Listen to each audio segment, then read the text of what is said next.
Boa noite para todos. Ei, Clara, tudo bem aí? Oi, gente. Olha só, vocês estão chegando, né? E quero aproveitar para desejar uma excelente quinta-feira para cada um de vocês. Nosso convidado especial, ele já apareceu aqui, nós vamos chamá-lo.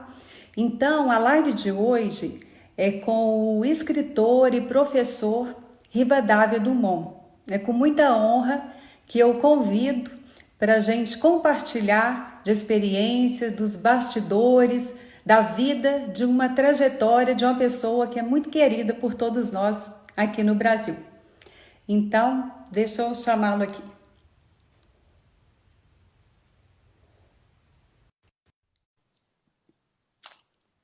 Ele já está se conectando aí conosco. Ei, boa tarde! Aqui boa tarde, né? Tudo E bem? é, tudo bem? Como é que estão as coisas aí? Calor danado. Aqui 44 graus lá fora hoje. É? Pois é, isso que eu imaginei, né? O mundo ele é tão curioso, né? Ontem à noite aqui fez 9 graus, pra você ter uma noção. Agora deve estar entre 12 graus, aqui em Nova Lima, né? Eu tenho uma saudade desse clima de Nova Lima. Pois é. E eu que fico pensando, né, assim, que usualmente nessa época do ano, é um ano que a gente que segue você aí pelas mídias sociais, a gente vê que você tá. A minha mãe mesmo, ela fala: nossa, aquele Rivadavia, toda hora ele está num país diferente, num continente diferente, ele usa algum tipo de transporte diferente. E eu sei que vocês costumam dar uma fugida, né, desse calor forte aí nessa época do ano. A Como é que gente, vocês estão lidando com isso aí dessa vez? a gente foge no verão, né? Coincide com as férias da universidade.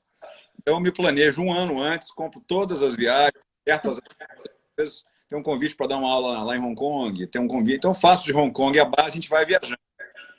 Mas esse ano foi tudo cancelado. Tudo. Não tem nada, nenhuma agenda. Todas as agendas até dezembro, todas canceladas. Agora, tem feito muita coisa online, né? Mas não era o que eu esperava do ano, né? Queria um ano diferente. Nem você e nem ninguém, né?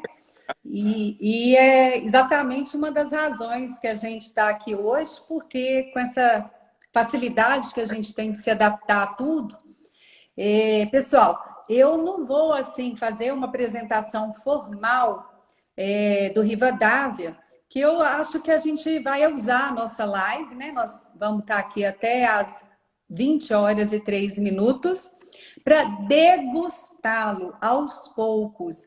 E eu desafio você que aí que está nos assistindo para realmente ficar até o final, porque seguramente nós vamos ter lições importantes, que seja para nos inspirar, que seja para nos fazer meditar, enfim. Não tem como ficar diante do Rivadavia, né? O apelido dele, que todo mundo chama é Riva, eu vou aproveitar para chamá-lo de Riva também. Não tem como ficar diante dele e sair do mesmo jeito. Pelo menos essa é a minha experiência.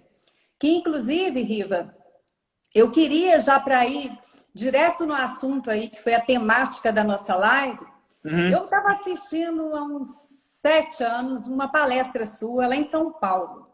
E nessa palestra você abordou bastante, de uma forma muito diferente, essa questão dos outliers. Na época estava muito falando, né, dos fora de série, dessas pessoas que de repente têm atingido sucessos ou histórias de vida extraordinárias. E você falou isso com uma forma tão didática que eu falei, nossa, eu não sabia nada do que era outliers. Você podia dividir um pouquinho para a gente qual que é a sua visão sobre outliers?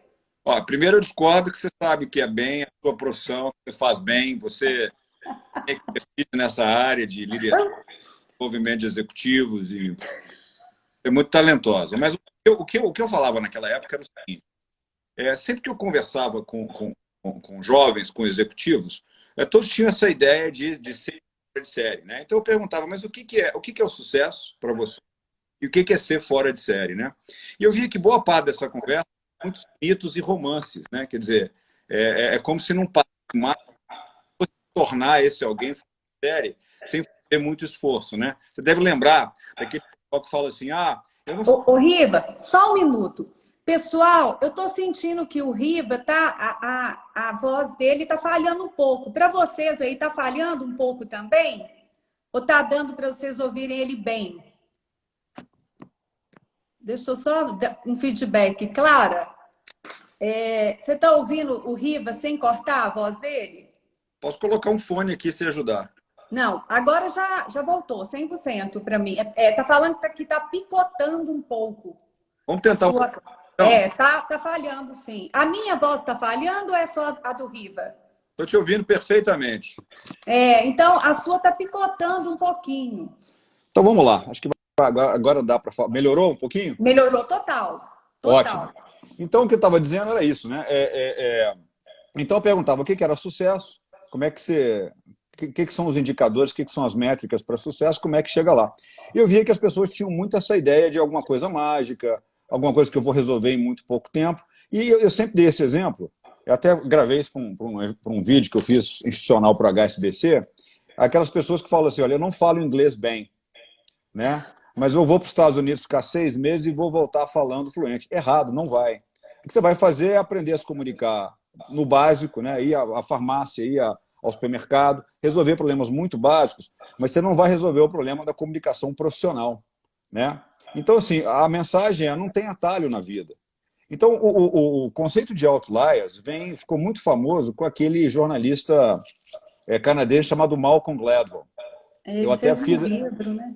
Ele fez um livro chamado Outliers, Os Fora de Série. Os livros são muito populares, Adriana. Você deve lembrar O Ponto de Equilíbrio, né? E tantos outros. Sim. Esse especificamente eu me lembro dele. O Gladwell, ele tem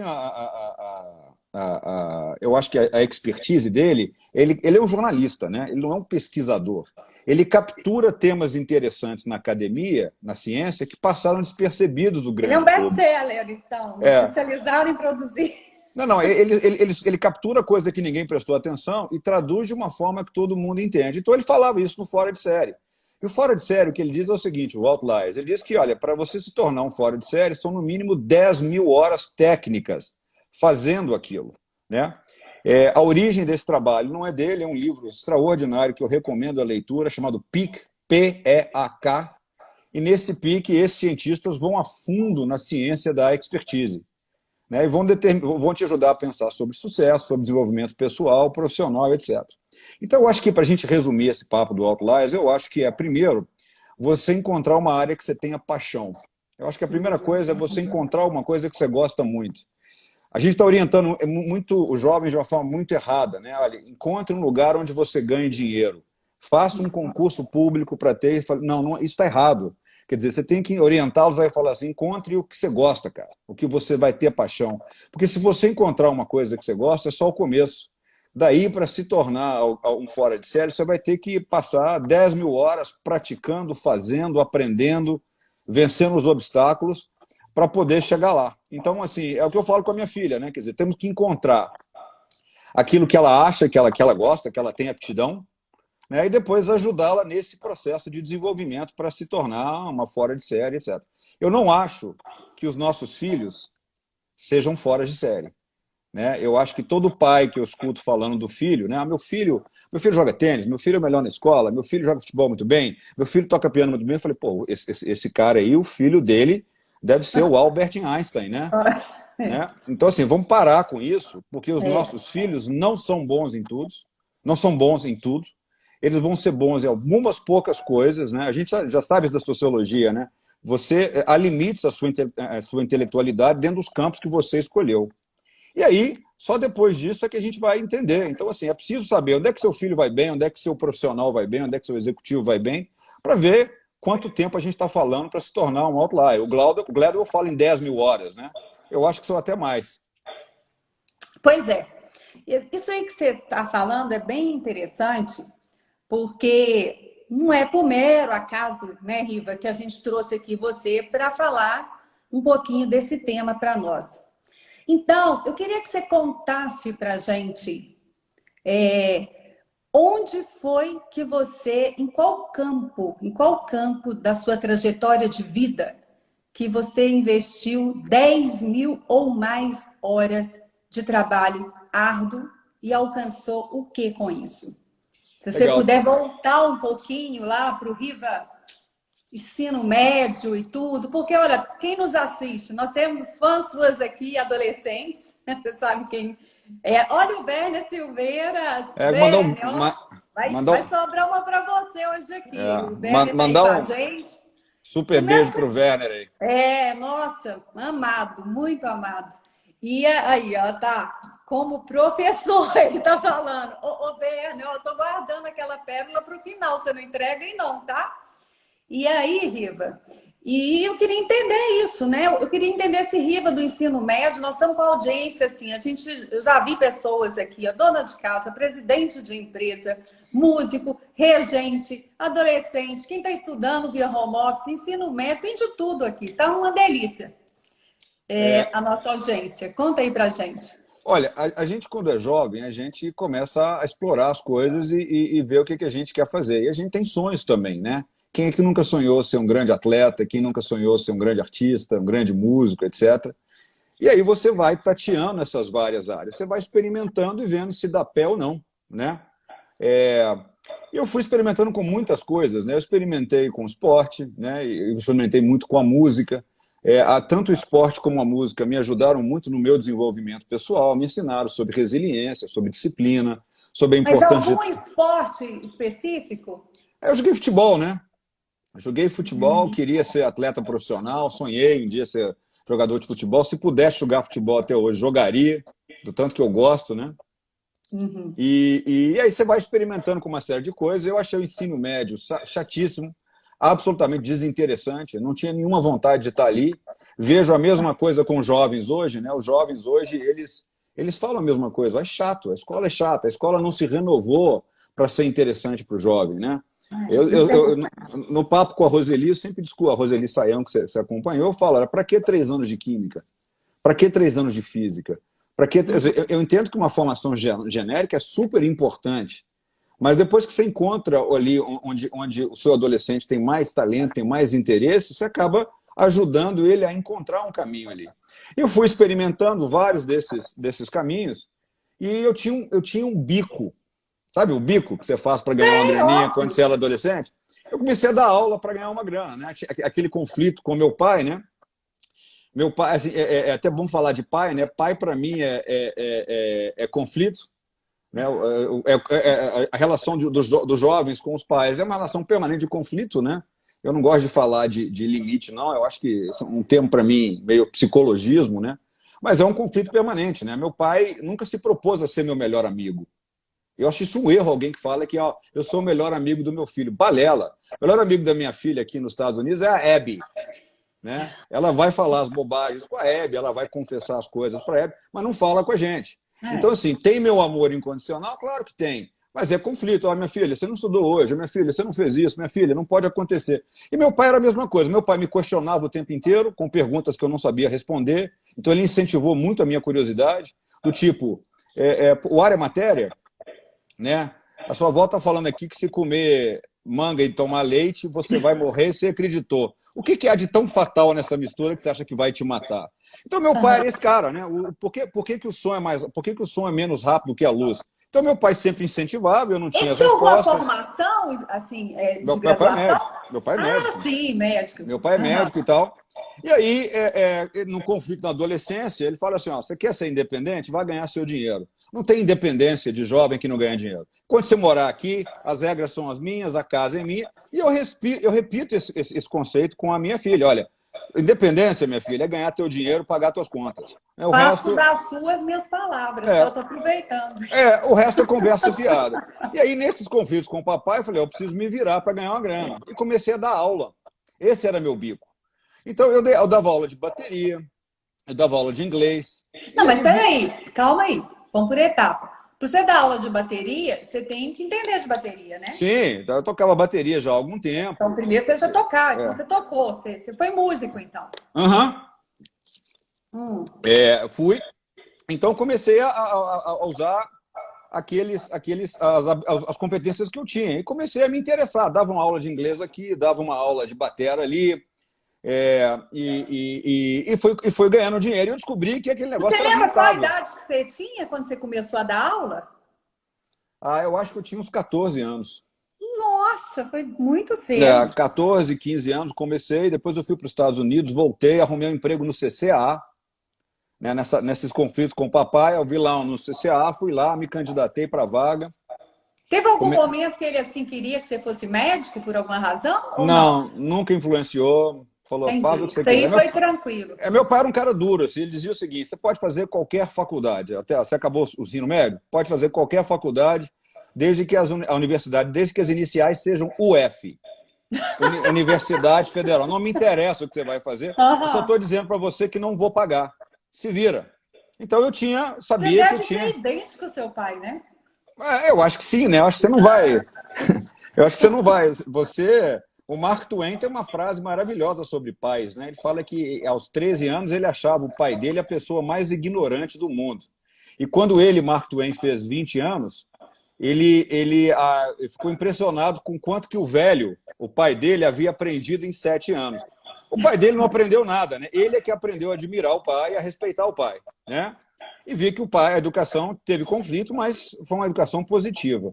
Então, eu comecei a dar essas aulas. Um belo dia, comecei a dar aula em cursinho pré-vestibular. Eu dava aula de inglês, de matemática financeira. Nisso você já tinha morado lá nos Estados Unidos, então, um ano. Já tinha morado, já tinha voltado. Comecei a dar aula nesse cursinho enquanto fazia faculdade. E dava aula no cursinho, dava aula de bateria, dava aula de inglês. A hora que eu vi, eu estava ganhando dinheiro, e muito dinheiro, né? E é interessante. Mas por quantos anos essa época? Só para mim. Aí eu já fui embora, já está lá para os 24 anos, né? Tá. Então, a hora que eu vi. Assim, é bem cedo, você não tinha nem formado ainda na Não, não tinha. graduação. E eu demorei a formar, inclusive. Eu fiquei mudando de curso até achar alguma coisa, até tentar encontrar alguma coisa que eu queria, mas na verdade não encontrei. Nunca encontrei. Fui Mas encontrar. quais cursos que você fez antes da economia? Fiz administração, fiz economia, engenharia elétrica e já perdi a conta, né? Nossa, que curioso isso. Isso é interessantíssimo. Imagina, Riba, o tanto de gente que está ouvindo a gente aqui e que está agora se cobrando assim, que está, inclusive, estou insatisfeito com o meu curso. Nossa, eu não vou dar certo na vida, porque toda hora eu mudo. E você traz uma coisa dessa para a gente, isso é muito interessante. Muito mesmo. Que, né, você é uma referência para muitas pessoas, para muitos de nós, e isso aí é bem interessante. Os pais choram muito isso. Meu filho, ele não para no curso, enfim, mas teve um momento que você caiu na economia, então. A economia te abraçou. Mas o que acontecia nessa época? Eu estava na faculdade, eu fazia esse monte de coisa, estava ganhando muito dinheiro. Foi uma coisa engraçada que um dia eu vi um contra-cheque de um professor meu, e a hora que eu vi o quanto que ele ganhava, eu falei, pô, estou ganhando mais que esse cara. Né? E aí eu também comecei a tocar na noite nos bares de Belo Horizonte com a banda. E aí, quer dizer, aí você é jovem, começa a ganhar muita grana, você fala assim, pô, que legal, né? E eu acho que essa trajetória toda, porque depois eu dei aula no ensino fundamental, eu dei aula no ensino médio, já dava aula no pré-vestibular, depois foi natural ir para a universidade, depois ir para a educação de executivos. Agora, o que me ajudou? Esse fato de ter que dar aulas de coisas que eu não imaginei que faria, aula de música, um negócio difícil, abstrato, né? Aula de inglês, você começa a ficar criativo. Como é que eu faço esse sujeito entender um negócio tão complexo e abstrato? Então eu fui apurando muito a minha didática. Então agora, só que eu sempre achei que era um bico, porque eu me formaria num curso de administração e economia e seria um executivo de uma grande empresa.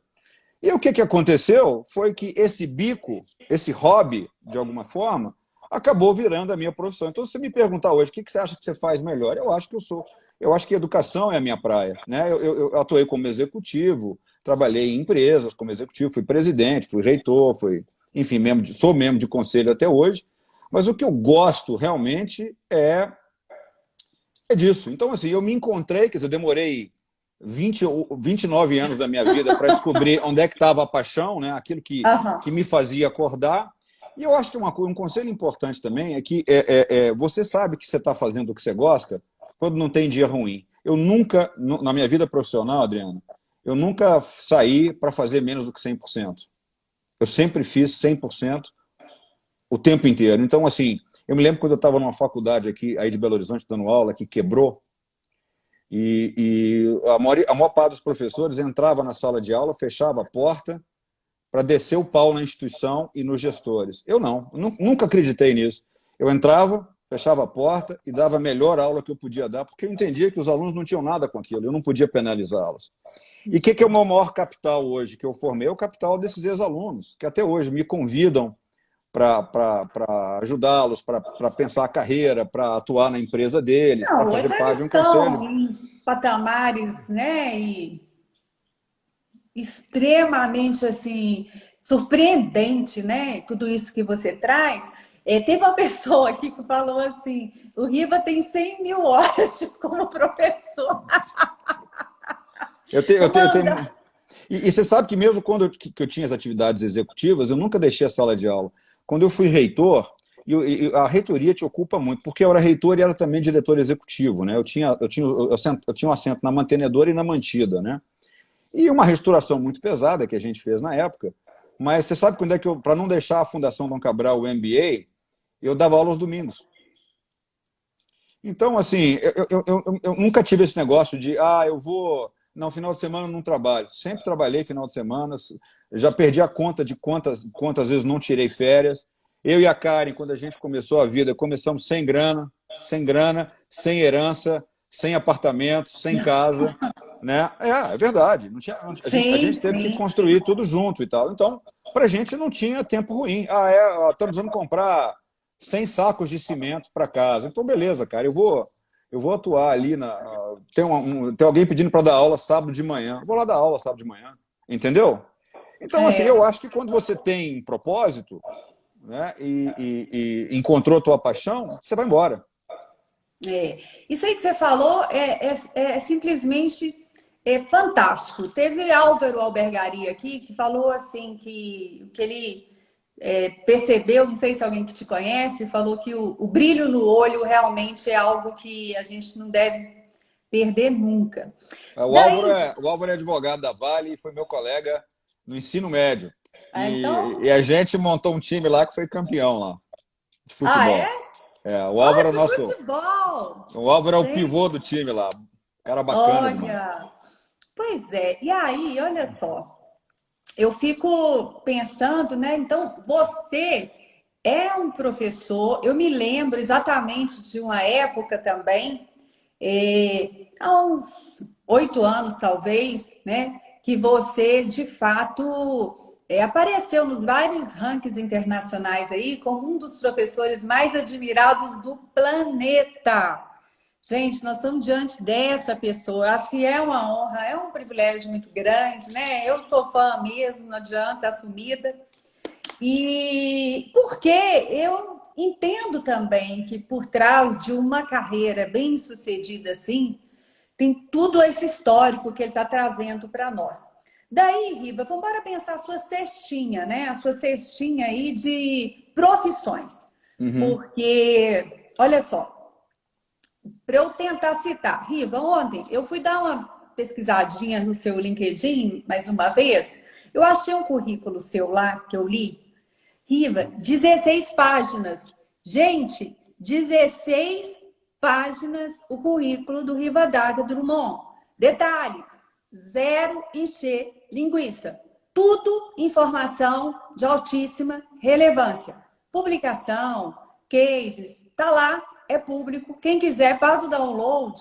Então eu até falei, nossa, vou até parar para eu não me confundir aqui, porque o negócio é mais amplo do que eu imaginava. Eu falo para as pessoas que é muito difícil mentir hoje, né? Porque as pessoas têm internet, né?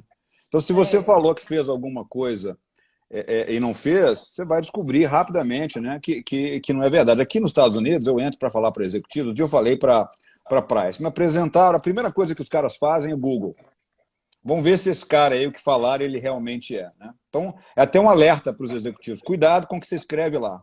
Se você é, não é doutor, não coloque que você é doutor. Né? nossa, e de fato a gente percebe isso, né? Eu vi lá que você acabou fazendo, né, o mestrado e o doutorado aqui, o pós-doc já foi no Canadá, e a coisa, né, foi sempre se ampliando. Daí, Riva, é, o que eu queria falar desse pacote, falar para as pessoas e para alguém que pode ser que não te conheça ainda, né? Pode ser que tenha alguém aqui que não te conheça. Então, o Riva, gente, dentro desse currículo, o que, que a gente detecta e coisas que ele ainda está praticando hoje. Ele é um escritor, assim, depois a gente vai falar de um livro dele que vale a pena, eu super recomendo que todos leiam. Ele é professor hoje da Universidade Estadual do Arizona, né? Essa live de hoje, ele está falando de Phoenix, que é da casa dele, da região lá que ele mora, né? Que é Chandler. E ele é palestrante, mas palestrante de grandes públicos. Quando eu comecei a ler o livro dele, tá aqui, ó, vai sair invertido para vocês, mas fazendo a inovação acontecer. Eu achei de uma generosidade dele muito grande, porque ele tem essa simplicidade. Eu acho que, assim, não importa onde que você chegue, a questão do propósito, eu tenho que continuar ensinando, fiel aos meus princípios, mas ele conta no livro, vou dar só esse spoiler para ouvir uma coisa dele, que eu achei muito interessante, que é o seguinte, ele fala que quem introduziu ele no mundo aí dos grandes palcos foi o Cortella e o Mandelli. E ele sempre foi um palestrante muito reconhecido, uma carreira muito linda na Dom Cabral, reitor da UNA.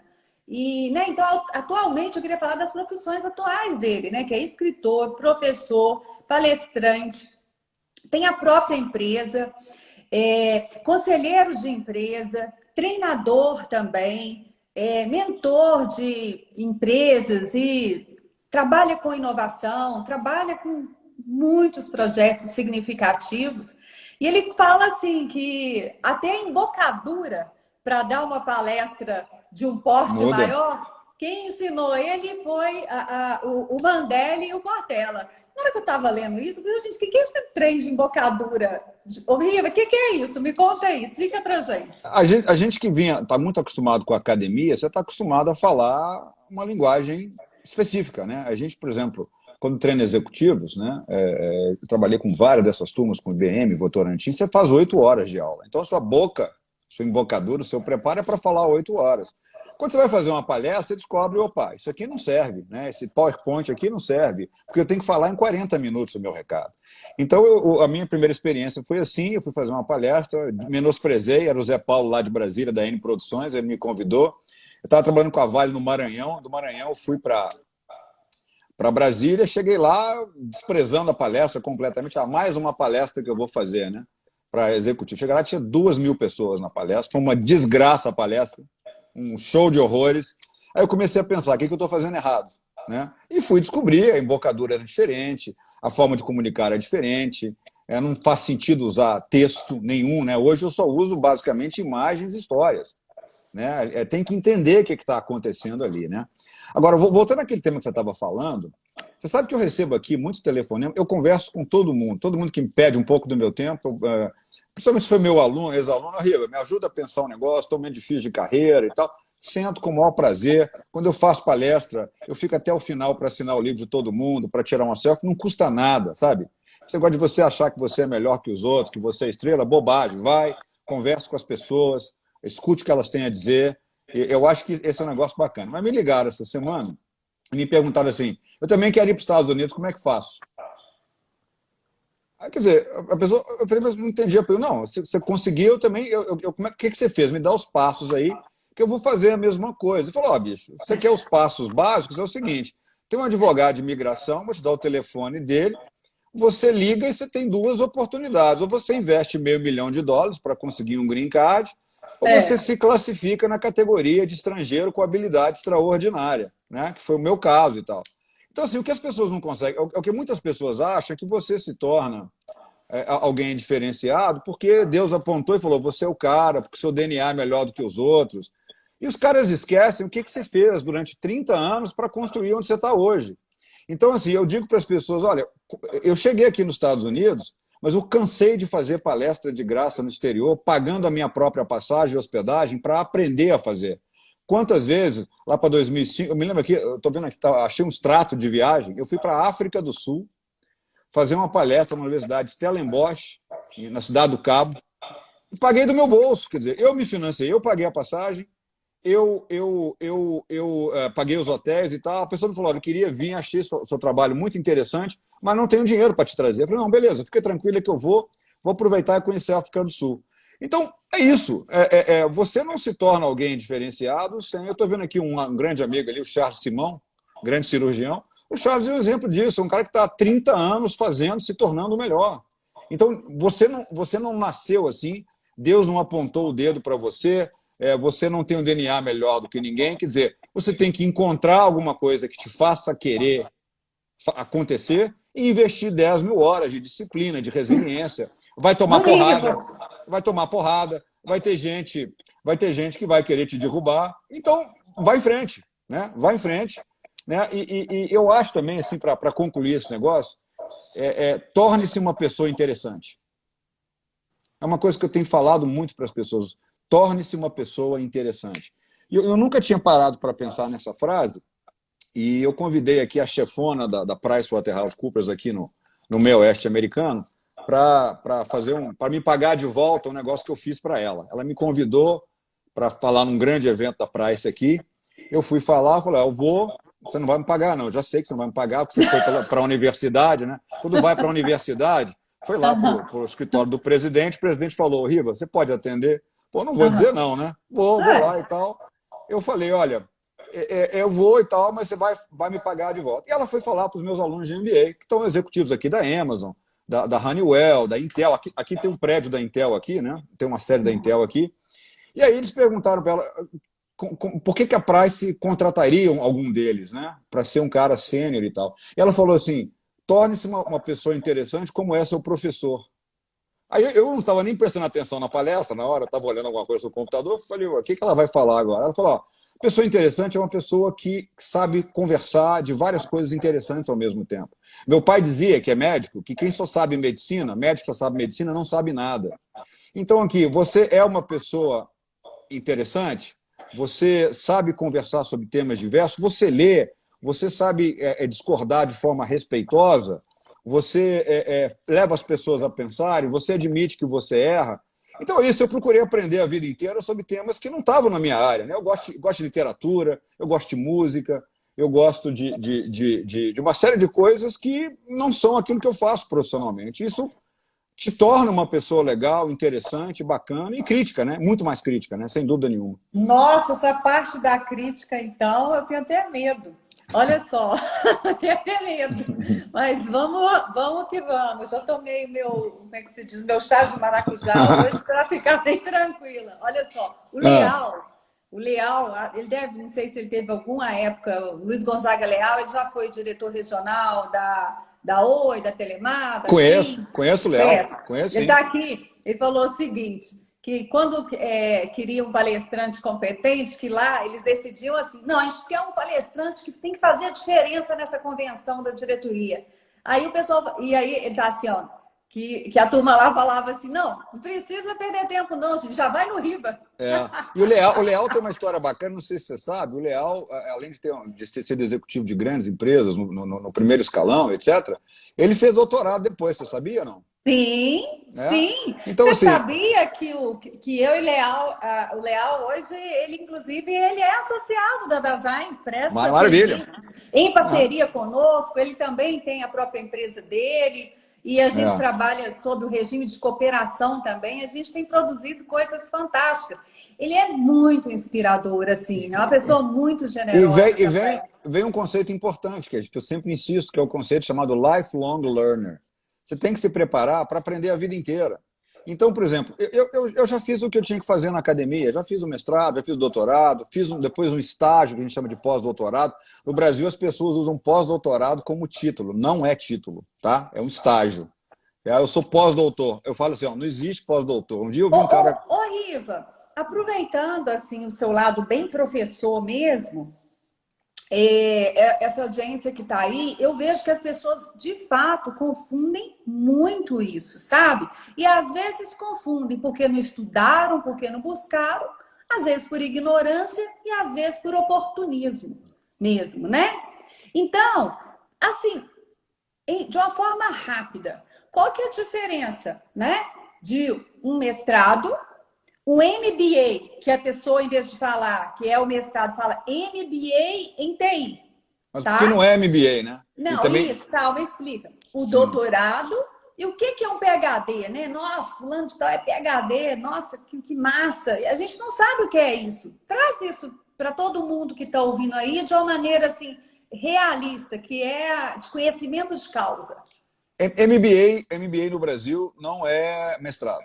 Essa é a primeira coisa. E eu questiono essa ideia de MBA em TI, MBA em logística, MBA. Não existe isso. MBA é um curso aqui de mestrado de gestão generalista. Né? Você vai compreender como você vai gerenciar uma empresa e tal. E você aqui é um mestrado, sim. Você pode depois fazer uma ênfase numa certa área. Você pode escolher uma área funcional e você faz as matérias eletivas para aquela coisa. Então, no Brasil, você tem 2 tipos de pós-graduação. Lato sensu, que dá direito a certificado, não dá diploma. Então, o MBA no Brasil é lato sensu, é certificado. E as escolas fazem o que elas quiserem. A MBA em gestão estratégica de falar bem em público. Né? Quer dizer, né? Eu falo que a gente banalizou a palavra estratégia. Né? Tudo é estratégico. E quando tudo é estratégico, nada é. Agora, no Brasil, a pós-graduação que confere diploma são apenas 2, o mestrado e o doutorado. Aí você tem que fazer admissão, você tem que defender uma dissertação no mestrado, uma tese no doutorado. E o mestrado, para mim, eu acho que o aluno tem que demonstrar que ele sabe conduzir um projeto de pesquisa do ponto de vista metodológico de maneira independente. É aprender metodologia científica, metodologia de pesquisa. Já o doutorado, não. Ele já sabe o que é isso. Para mim, ele tem que fazer a área avançar propondo novo conhecimento. Esse é o papel da produção de ciência. Agora, os níveis variam bastante, né? Mas assim, e o pós-doc, então? O pós-doc é apenas um estágio que você tem a oportunidade de estudar com um pesquisador mais sênior que você. Eu tive a honra, o privilégio, né, e tive 3 oportunidades, disse não para 2, né? Porque estava empreendendo no Brasil, porque era para eu ter feito o doutorado em Toronto, com esse professor, que é o Chan Wei-Chu.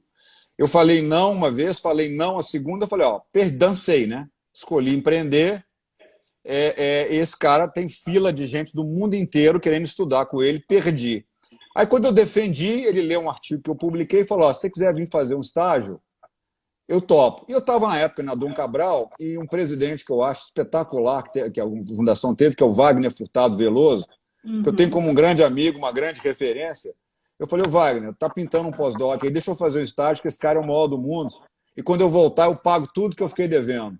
O Wagner topou, eu fiquei 8 meses no Canadá com esse cara o tempo inteiro, subiu minha barra violentamente. Assim. O pessoal fala assim, você publicou esse artigo com ele aí, você poderia ter feito sozinho. Eu falei, eu poderia, mas demoraria 10 anos. Né? Fui trabalhar com um cara melhor do que eu, fiz em 6 meses. Essa é a diferença. E depois voltei. Mas então você recebe o certificado?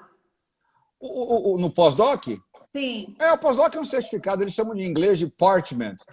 É mais uma coisa para você botar na parede para não estragar. Mas assim... Mais ou menos, né? Não, sabe por quê? Porque eu conheço muita gente que fez doutorado, que fez mestrado, só para ter o diploma, mas não aprenderam nada. Eu me lembro de um colega no mestrado que a gente tinha que apresentar os trabalhos, né, as leituras de artigos científicos, e um colega, quando ele tinha um pouco de medo de eu fazer as perguntas, ele falava assim, Riva, eu vou apresentar hoje, não pergunta nada não, tá? Eu falei, não, cara, você tá ferrado, que agora que eu vou perguntar mais ainda para você. E esse cara, ele queria o diploma, ele não estudou, ele não leu, ele não se esforçou, ele não sabia absolutamente nada ao final e conseguiu o diploma. Então, assim, tem muito doutor desempregado, tem muito mestre desempregado. Então, assim, eu nunca fiz pelo título, eu fiz pelo aprendizado e eu fiz porque eu queria me tornar o melhor. Então, assim, a competição era comigo mesmo, não era com fulano, Beltrano. Mas aquela reclamação de federal, mas federal não tem papel higiênico no banheiro. O professor não veio. Gente, isso é dado. Isso é dado. Quer dizer, então eu resolvi que eu seria bom com ou apesar dos meus professores. Então eu não esperava ninguém me mandar ler nada. Eu pesquisava muito a mais, eu era muito mais interessado e tal. Então é isso, assim, é um resumo assim de como pensar sobre as coisas, sobre a vida, né? Sim. Inclusive, Riva, dessa sua última fala aí, me vem 2 atributos que eu quero levar para você. O primeiro, no dia 21 de maio, a gente fez uma live com o Werner, e aí eu fui fazer um briefing com ele rapidinho sobre essa live, e ele, o que você tá rindo aí? Não, tô rindo do Werner, né? Que é um menino genial. Menino não. Eu fico chamando ele de menino, não, mas é um rindo profissional. de alegria, né? Um Pois pai, é. Então, grande profissional, pai, aí etc. eu tô fazendo, aí eu ligo para fazer um briefing com ele, né? E aí, Werner, me fala alguma coisa? Ele falou, não, porque assim, Adriana, o professor que mais me incentivou, né? Como era uma live da gente casar gestão com a arte, com a música, com a orquestra, né? Então eu quis conversar um pouquinho mais com ele. Ele falou, o professor que mais me incentivou em toda a minha vida. Eu tinha, olha, Riba, eu te confesso, não sei a idade, é entre 8 e 12 anos que ele falou. O professor que mais me incentivou na bateria, o melhor professor da minha vida foi o Rivadavia do Drummond. Eu quase caí dura, assim. Eu falei, mas como assim? O Riva? Aí ele é. Eu falei, mas o melhor professor da sua vida de bateria? Ele é. E aí, por que eu tô querendo trazer esse atributo para você? Eu falei, não, mas calma aí. Me explica isso melhor. Por que ele foi o melhor professor de bateria para você? Aí ele me contou uma coisa que aí faz muito sentido diante do que você está falando. E eu quero que você casa dois raciocínios aí sobre legado. A gente entrando, né? Fazendo carreira, outlier e legado. Ele falou o seguinte, que era uma época que os métodos, não tinha internet, não tinha nada, não tinha metodologia para nada. E ele falou que você começou a tentar buscar com quem tinha e essas outras escolas seguravam. E ele falou que você fez um empenho pessoal, saiu rodando o mundo todo, do jeito que era na época assim, possível fazer, para arrumar todos os métodos que você conseguiu e dessa sua parte autodidata que você construiu o seu método de ensinar bateria baseado num monte de coisa que você estudou e que o habilitou, assim, também subiu a régua dele, assim, pro alto mesmo, e a partir disso aí, ele nunca mais desvinculou, e ele não consegue enxergar uma outra referência como o principal professor na vida dele, que nem você. Então, esse é um atributo que eu queria dar, poxa, nós estamos falando de quando você tinha 15, 16, 17 anos, você ter ralado pra caramba para dar a melhor aula de bateria possível. E a outra coisa que eu queria que você explicasse, né? Eu tentei já ler alguns outros livros seus, você até me desculpa a ignorância, mas assim, muito difícil, eu começava a ler, eu falava, Deus me livre. Eu também acho aquele livro, o primeiro livro, muito acadêmico, muito chato. Outro dia eu fui reler e falei, nossa, eu não que sou muito chatice. assim da academia, digamos assim, eu estudo muito, mas nada... Mas, incrivelmente, aquele primeiro livro vendeu uma enormidade. E quando as pessoas me ligam, eu li seu primeiro livro, eu falei, não, chato demais esse livro. Não tô falando mal do livro, não. Não, tá? eu tô falando mal. Eu acho o livro chato de ler. Eu leio hoje e falo, não, que chatice. Porque, assim, eu gosto das coisas assim, sabe? Mais mastigadas. E eu queria que você contasse pra gente o daquele menino de 17 anos que ralou para detectar o melhor método para ensinar a bateria. Eu acredito que, poxa, para você produzir uma coisa assim, você traduziu pelo menos 200 livros que você leu. Assim, eu digo assim, essas 10 mil horas, isso é uma síntese, né? É um trabalho que a pessoa estuda muito, lê muito para entregar uma coisa que qualquer um entende. Não precisa estar ligado à inovação, não precisa estar ligado a nada.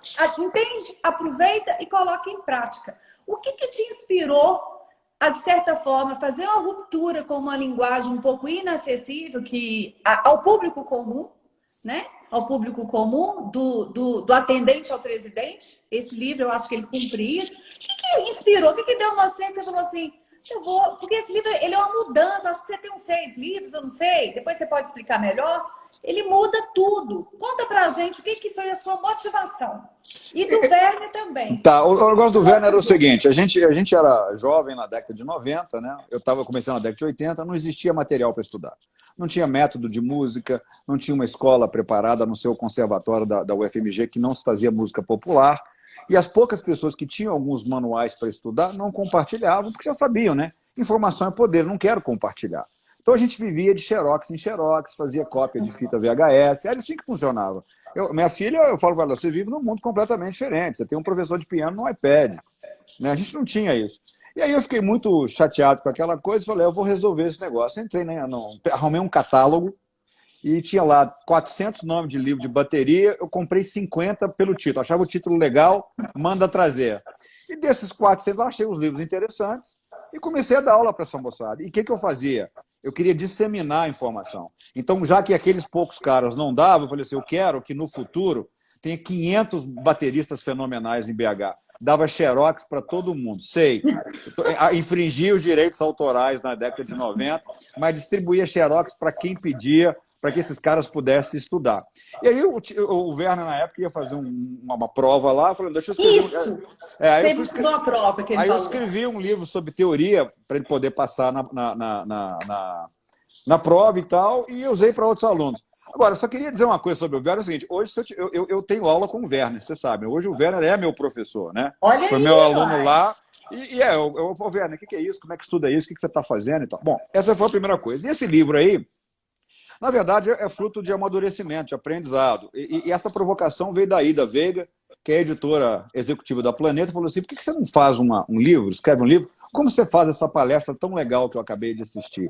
Aí eu falei, fazer um livro, como eu faço uma palestra? Aí eu comecei a entender, a adaptar a embocadura. Eu estou falando para quem? Eu estou falando para o executivo, eu estou falando para o gestor, cara que tem problema real e imediato, o cara não está afim da minha discussão, do doutorado, de epistemologia organizacional. Ninguém nem sabe o que é isso. E eu não estou dizendo isso menosprezando o executivo, né? Eu acho que são competências diferentes. Uhum. O cara também na universidade, também não sabe o que o executivo faz. Então eu me propus a fazer essa interface de traduzir a academia para as empresas. E tem que lembrar, hein? A gestão é uma ciência social aplicada. Ela tem que ser aplicada. E aí isso também, eu comecei com isso também desde a Fundação Dom Cabral, né? Que você tem que se virar. E a Dom Cabral foi para mim uma grandíssima escola, né? Então, resumidamente, foi isso. E aprendi a falar dessa forma para ajudar os executivos a terem sucesso. Uhum. Ô, Riva, pois é, baseado assim em tudo que eu já vi sobre esses outliers, assim, e agora, já que você me provocou aí já no início da conversa, né, dizendo da minha profissão, e a minha profissão é essa mesmo, caça-talentos, eu posso dizer, sem sombra de dúvida, que nós estamos de frente de um outlier. Eu não tenho a menor dúvida, Riva, assim, né? Isso aí. Agora, eu queria... então você conquistou, né, o seu quintal, depois o seu bairro, depois a sua cidade, depois o seu país, depois outro país, e hoje a gente sabe que você conquistou o mundo, porque você está na Ásia, você, né, transita em muitas coisas. Só para te falar que essas lives maravilhosas assim, nós temos só 12 minutos. Só para a gente mais ou menos ter essa noção de tempo. Passa rápido, né? Passa muito rápido. Eu falei, umas pessoas estavam me perguntando, eu falei, não, live corrida tem que ser uns 5 dias, mas a gente vai dar um jeito de fazer 1 hora. Olha só. E aí você conquistou o mundo, cara. E aí, a pergunta que me vem agora, porque nem dá tempo de você explicar, se você quiser dizer como é que foi a sua ponte da sua carreira nacional com a internacional, embora você já fez em outros momentos, mas com essa legitimidade que você faz hoje, né? Você está aí desde 2016 na Universidade do Arizona, né? Estadual do Arizona. Então, assim... E o primeiro ano deu errado. Pois é, conta isso aí pra gente. Carreira internacional não é fácil, mas você se manter como executivo fora do seu país é um negócio bastante complicado. Por melhor que você fale a língua, você ainda precisa viver para compreender bem a cultura, né? Recomendo que as pessoas aprendam mais sobre elementos de cultura, de interculturalidade. Tem um site do Gert Hofstede chamado Hofstede Insights, que você vai lá, pode comparar países para você entender. É um país mais coletivista, mais individualista, é mais masculino, é mais feminino. É muito legal esse negócio. E aí eu digo para as pessoas que quando você sai no ápice, no alto da sua carreira no Brasil, como eu saí, no seu país de origem, você tem que entender que Você está começando do zero no país que você foi. Eu não era ninguém aqui quando eu cheguei. É claro, o que eu fiz até então, a minha trajetória me trouxe aqui. Os caras botaram lá uma Adriana Prates para me contratar, os caras me descobriram e começaram já a me assediar quando eu era presidente de outra empresa aí, né? Bom, aí eu tinha essa percepção, eu falei com a Kari. Eu falei, Kari, a gente vai, minha esposa, né? Eu falei, Kari, a gente vai, mas assim, saiba que o risco é muito grande de dar errado e a gente é estrangeiro, né? Assim, a gente vai ter uma competição muito maior, o americano detesta perder para estrangeiro, né? Quer dizer, é difícil você ser um estrangeiro. Uma vaga elegível, né? Ou seja, que é ele que teria que ocupar, né? Quando não é uma vaga elegível, ele adora, né? No caso da minha vaga, não. Dele. No caso da minha vaga, não. Eles estavam procurando há 3 anos para a minha vaga. E tinha que ter alguém com aquelas características. Inclusive, fiz a minha apresentação aqui para o presidente, para o grupo dele, e falei assim, isso que vocês estão fazendo aí não vai dar certo, né? E aí eles tinham eles queriam me contratar para tocar esse projeto, e eu falei, o projeto não vai dar certo. Esse projeto, se for para gerar capital reputacional, beleza, mas não tem dinheiro, não tem lucro aqui nesse negócio. E mesmo assim, os caras me contrataram, né? Então, quer dizer, eu acho que é difícil uma carreira internacional, eu acho que você tem que ter muita resiliência, você vai tomar muita porrada e você tem que cuidar para o sucesso da sua família também. Não adianta eu vir para cá e ter sucesso e a minha família não ter sucesso. Então, eu me preocupava com todas essas variáveis. O primeiro ano foi um desastre, foi muito ruim o primeiro ano. Mas dá um exemplo dessa palavra desastre, só para eu entender na prática. Assim. Foi a distância entre a expectativa e a realidade. Né? Aquilo que você acha que é e aquilo que realmente é. E outra coisa, você tem que se adaptar ao trabalho numa outra cultura. E é só vivendo aqui. Por exemplo, americano faz reunião de 15 minutos, entendeu? Opa, virou aí. O americano faz a reunião dele de 15 minutos, dura 15 minutos. Né? Eu, com o meu time em São Paulo, com o meu time em Belo Horizonte, era comum, eu estou vendo aqui o Joaquim está nessa live, trabalhou comigo, foi diretor lá do Estúdio de Engenharia, era comum a gente ficar depois das 6, porque o trânsito era horrível em BH e São Paulo, e a gente tinha que deliberar uma série de coisas, porque no Brasil nossas empresas não têm boa tecnologia e não têm bons processos. O que acontece? Como é que você compensa isso? Trabalhando mais horas. Agora, aqui, primeira reunião que eu pedi alguém para ficar depois das 5, eu fiquei sozinho. Não apareceu ninguém. Por quê? Porque a distância de poder nos Estados Unidos é muito baixa. Então, assim, os níveis de hierarquia não interessam. No Brasil, não. Se você é presidente, os caras têm um certo receio de você. Aqui não interessa. Né? O cara deu 5 horas e ele vai embora. Então, eu acho que o ajuste entre expectativa e realidade foi complicado. Outra cultura, entender as regras do jogo. E lembrar, né, Adriano? Você sabe bem disso, a gente já conversou disso várias vezes, né? Toda organização é uma arena política, né? Você tem que entender o que acontece na organização para se situar. Então, me encontrei, né? Desde então, a minha avaliação de performance é uma avaliação que está no topo aqui, né? E talvez me ajude na pandemia, né? Porque vai muita gente perder o emprego, né? Eu também não estou livre de perder o emprego. Sim. A gente não sabe o que vai acontecer. Mas eu acho que ter a performance muito alta me faz ser um dos últimos a saírem do jogo. Sim, sim. Né? Então, em linhas gerais, é isso. Eu acho que foi difícil.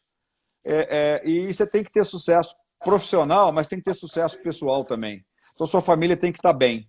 Né? Seu cônjuge, seus filhos têm que estar numa boa, tem que entender. O meu problema agora é o contrário, porque a minha filha não quer voltar ao Brasil. Esse é meu problema. Então, quando eu falo, vamos voltar para o Brasil daqui uns 3 anos, ninguém aqui em casa eu fico falando sozinho, não há resposta para mim.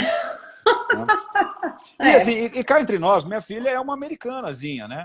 Ela veio para cá muito nova, né? O inglês é a primeira língua dela, né? E ela está acostumada com os valores da sociedade americana. Então, acho que seria difícil para ela agora também. Mas assim, dentro de um momento de vida também, né? Ela está bem crescidinha. Quando já estiver em universidade, nada impede que vocês estejam por aqui, ela por lá. Isso vai mudar muito, né, Riva? Ainda mais aqui, né? Ainda mais aqui, né? Aqui com 17, 18 anos, os pais, despacham a galera. Muito comum. Então, eu acho que vocês ainda têm 6 anos. Curte, porque independente de ser nos Estados Unidos ou outro país, você voltar para o Brasil, você ir para o Canadá, essa Ana Sofia, Acho pouco provável dela ficar agarradinha aí com os pais. Olha só. E aí, Riva, o que desse ponto que você está, é claro, a gente está vivendo, todo mundo está com essa ameaça do status quo, nós estamos tendo que ser mais adaptativos em todos os sentidos.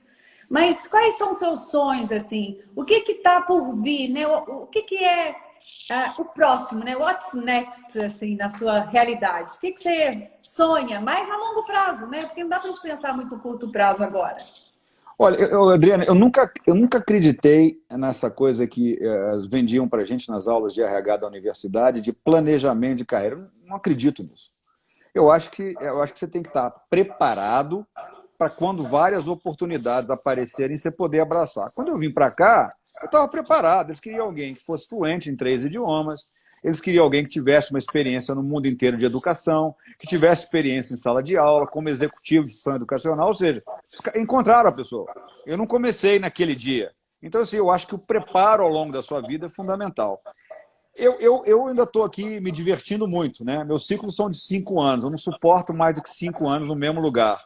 Mas eu já deu aí, ué. Já deu, mas eu continuo querendo ficar aqui porque tem muito projeto legal aqui. E eu pretendo, a hora que a minha filha puder ir para a universidade e a gente puder despachá-la daqui, eu e a Kari, a gente pretende continuar viajando a trabalho, conhecendo outras partes do mundo e aprendendo mais sobre o que está rolando por aí. E uma mensagem que eu quero deixar para as pessoas, assim, sobre aprendizado, é que, por favor, parem de promover as pessoas erradas. Nós estamos numa coisa no Brasil, é o coach de nutrição, é o coach de sedução.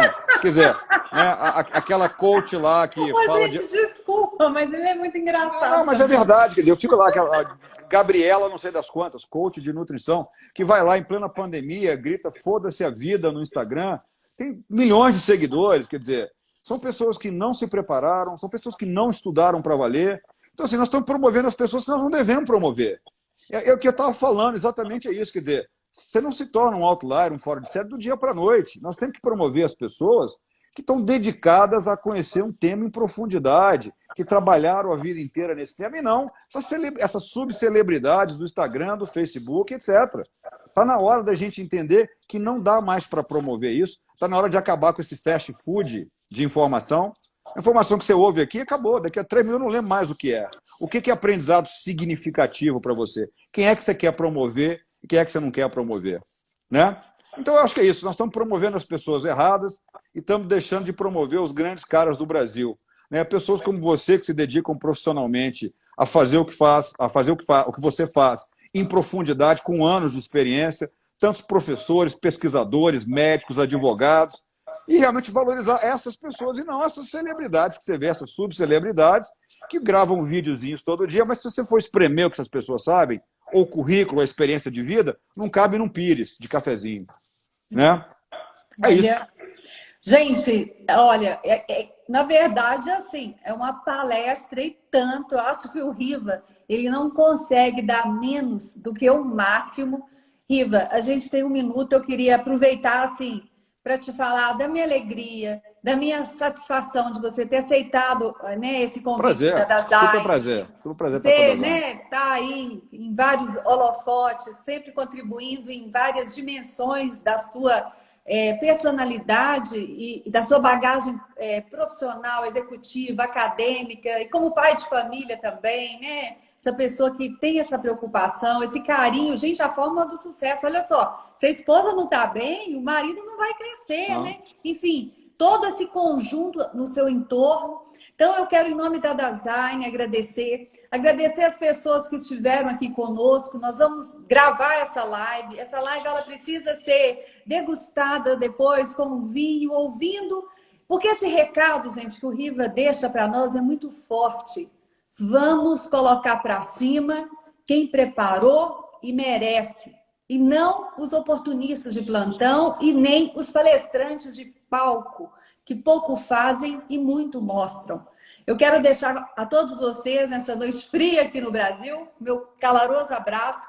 Riva, muita admiração por você, né? Desde sempre, para sempre. E o Live and Case, então, um outro dia a gente tem que falar disso, que eu tive ali, lembra? Que maravilha. Lembro. Rock in Rio. Beijo. Beijo. No Rock in Rio. Um beijo para todos, gente. É isso aí.